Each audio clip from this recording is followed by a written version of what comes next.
Hello friends, welcome back to my channel SSC Cooking World.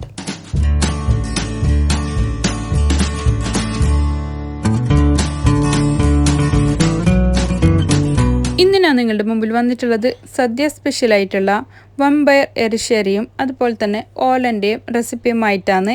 അപ്പോൾ വീഡിയോയിലോട്ട് കിടക്കുന്നതിന് മുമ്പായി നമ്മളുടെ ഈ ചാനൽ ഇതുവരെ സബ്സ്ക്രൈബ് ചെയ്യാതെയാണ് ഏതെങ്കിലും കൂട്ടുകാർ എവിടെയെങ്കിലും കണ്ടുകൊണ്ടിരിക്കുന്നുണ്ടെങ്കിൽ ഒന്ന് പോയി സബ്സ്ക്രൈബ് ചെയ്യാനും കൂടെയുള്ള കുഞ്ഞു ബെൽ ബട്ടൺ ഒന്ന് പ്രസ് ചെയ്ത് സപ്പോർട്ട് ചെയ്യാൻ മറക്കല്ലേ. എന്നാലേ ഞാനെടുത്ത പുതിയ പുതിയ വീഡിയോസിന് നോട്ടിഫിക്കേഷൻ നിങ്ങളിലെത്തുകയുള്ളൂ, നിങ്ങൾക്കത് അപ്പോഴപ്പോൾ തന്നെ കാണാനും പറ്റത്തുള്ളൂ. സദ്യകളിൽ ഒഴിച്ചുകൂടാൻ പറ്റാത്ത രണ്ട് തരം റെസിപ്പിയാണ് കേട്ടോ ഞാൻ ഈ കുഞ്ഞു വീഡിയോയിലൂടെ നിങ്ങൾക്കായി കാണിച്ചു തരുന്നുള്ളത്. അപ്പോൾ ഇത് തലേദിവസം ഉണ്ടാക്കിയതിൻ്റെ ബാക്കിയാണ് കേട്ടോ ഇത് ഇത്ര കടുപ്പുള്ളത്. അപ്പോൾ ഒരു 12 തരം കറികളൊക്കെ ഞാൻ ഉണ്ടാക്കാറുണ്ട് സദ്യയൊക്കെ ഉണ്ടാക്കുന്ന ടൈമിൽ. എനിക്ക് ചിക്കൻ ബിരിയാണിനേക്കാളും അതുപോലെ തന്നെ നോൺ വെജിനേക്കാളും ഏറ്റവും കൂടുതൽ ഇഷ്ടം സദ്യ പോലത്തെ ഇതുപോലെ വെജിറ്റബിളിൻ്റെ കൂടെ കഴിക്കുന്ന ചോറാണ് കേട്ടോ. ആദ്യം ഉണ്ടാക്കുന്നുള്ളത് തേങ്ങ വമ്പയർ എരിശ്ശേരിയാണ്. അതിലേക്ക് മഞ്ഞൾപ്പൊടിയും കുരുമുളക് പൊടിയും ഉപ്പും മുളക് പൊടിയും ചേർത്തിട്ട് കുറച്ച് വെള്ളം കൂടി ചേർത്തിട്ട് നമ്മൾക്ക് ഇതിനെ വേവിച്ചെടുക്കാം.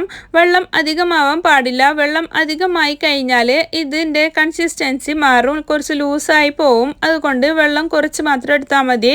ഇതിലേക്കും ഞാൻ 1 കപ്പ് തേങ്ങയാണ് ഇട്ട് കൊടുക്കുന്നുള്ളത്. അതിലേക്ക് 2 പച്ചമുളകും കറിവേപ്പിലയും അതുപോലെ തന്നെ ചെറിയ ജീരകവും ഇട്ട് കൊടുത്ത് നല്ലപോലെ നമ്മൾക്ക് ഒന്ന് ഒതുക്കി അരച്ചെടുക്കാം. അപ്പോഴേക്കും നമ്മളുടെ ഇവിടെ വെന്ത് കിട്ടിയിട്ടുണ്ട്, വമ്പയറും വെന്തിട്ടുണ്ട്. ഞാൻ വമ്പയർ കുക്കറിൽ ഒന്ന് വേവിച്ചെടുത്തതാണ്.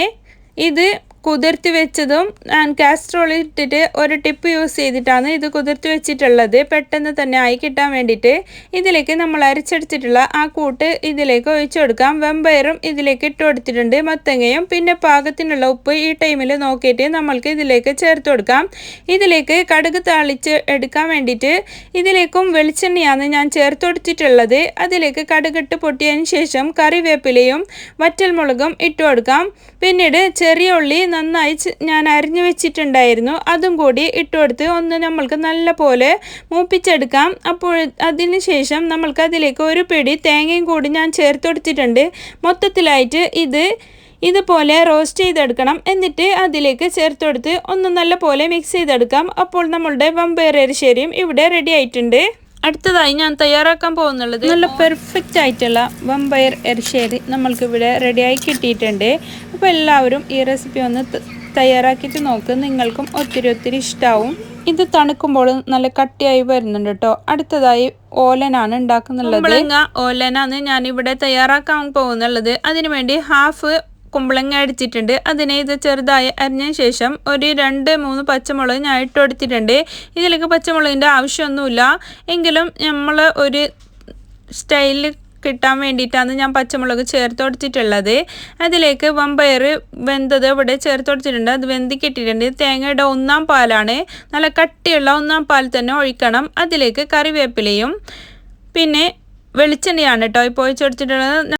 നമ്മളുടെ ഓലനും അങ്ങനെ ഇവിടെ റെഡി ആയിട്ടുണ്ട്. തന്നെ നാടൻ രുചിയിലാണ് ഞാൻ ഇതൊക്കെ ഉണ്ടാക്കിയിട്ടുള്ളത്. എൻ്റെ ഈ വീഡിയോ നിങ്ങൾക്ക് എല്ലാവർക്കും ഇഷ്ടപ്പെട്ടെന്ന് ഞാൻ വിചാരിക്കുന്നു. ഇഷ്ടപ്പെട്ടാൽ നിങ്ങളുടെ ഫ്രണ്ട്സ് ആൻഡ് ഫാമിലിക്ക് ഒന്ന് ഷെയർ ചെയ്ത് കൊടുക്കാനും ലൈക്ക് ചെയ്യാനും നിങ്ങളുടെ വലിയൊരു അഭിപ്രായങ്ങൾ താഴെ കമൻറ്റ് ബോക്സിൽ കൊടുക്കാനും മറക്കല്ലേ. ഇനിയും ഒരുപാട് പുതിയ വീഡിയോസുമായി വരുന്നത് വരെ എല്ലാവർക്കും ബൈ. Thanks for watching.